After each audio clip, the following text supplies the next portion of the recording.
All right, this is part 3. And this section I'm devoting exclusively to talking about the 8 principles of good governance that I talk about in chapter 6 of Gender and Governance in Nigeria. That chapter is titled Sex, Politics, and Governance in Nigeria. And it has a subtitle, but let's cut to the chase. So, what are the 8 principles of good governance as identified by the United Nations? Okay, I have to say, I criticize the ubiquitous use of good governance because there's a need to not assume that good governance is equal to democracy. But I can't go into this here. So let me just go to the 8 principles that the United Nations says are indicative of good governance. Number 1, rule of law. This principle emphasizes the importance of a fair and impartial legal system that applies equally to all citizens.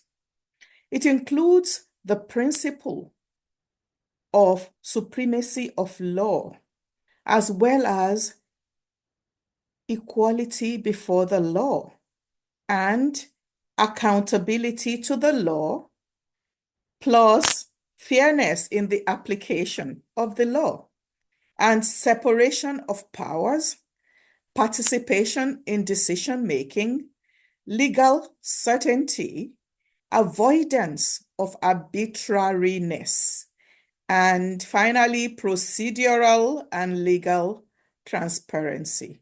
Ask yourself, do we have this in Nigeria? Number 2 of the 8 principles is transparency.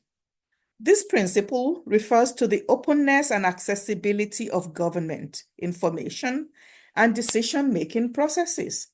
Citizens should be able, according to the United Nations, to access information about government activities and hold their leaders accountable. Transparency builds trust between the government and the governed. Again, ask yourself, do we have this in Nigeria? Third principle, participation. This principle underscores the importance of citizen engagement in governance. Citizens should have the opportunity to voice their opinions, participate in decision-making processes, and hold their leaders accountable.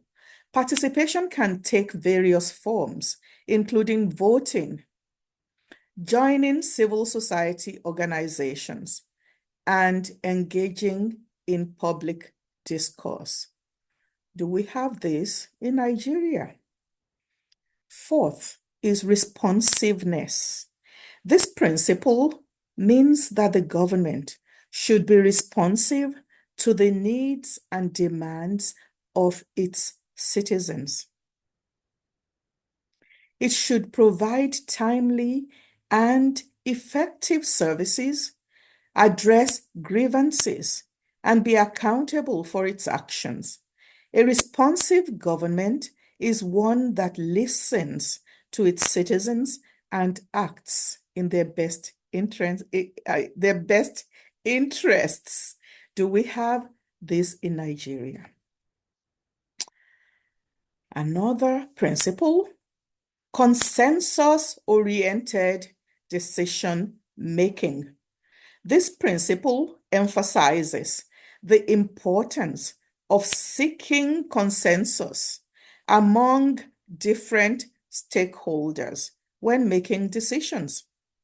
This involves considering different viewpoints, negotiating compromises, and finding solutions to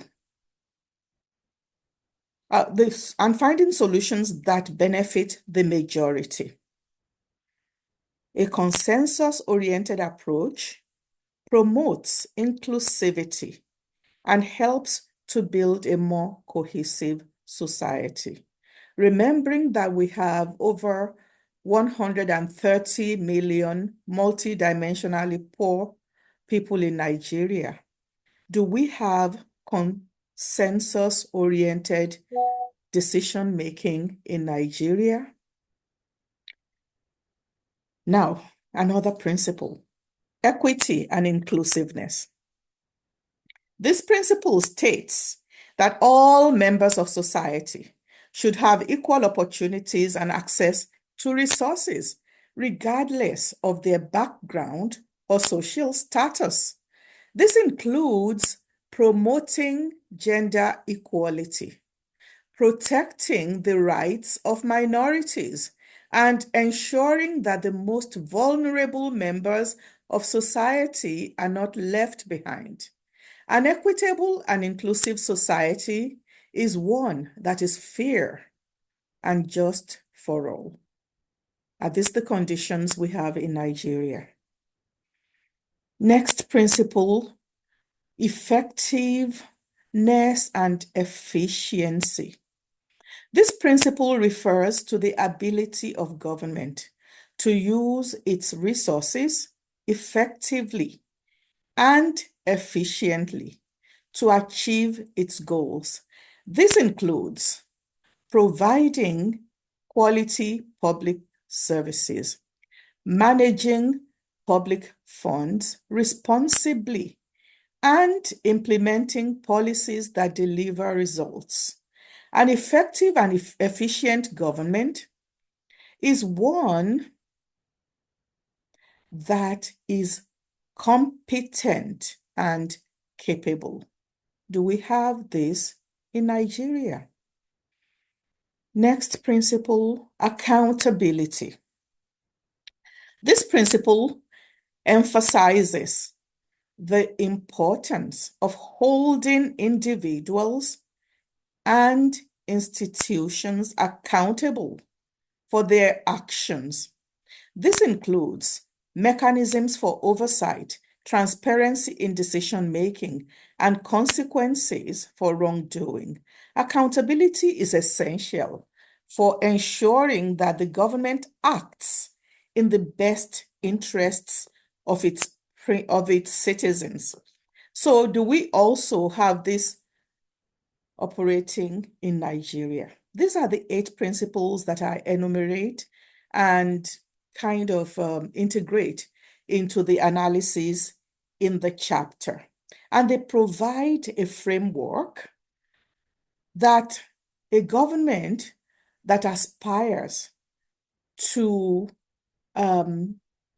be interested in having democracy as lived experience among citizens in the country over which it has authority should respect and embrace and strengthen. A government that does so can build a more just, equitable, and prosperous society. Thank you. This is the end of this section, but there is more.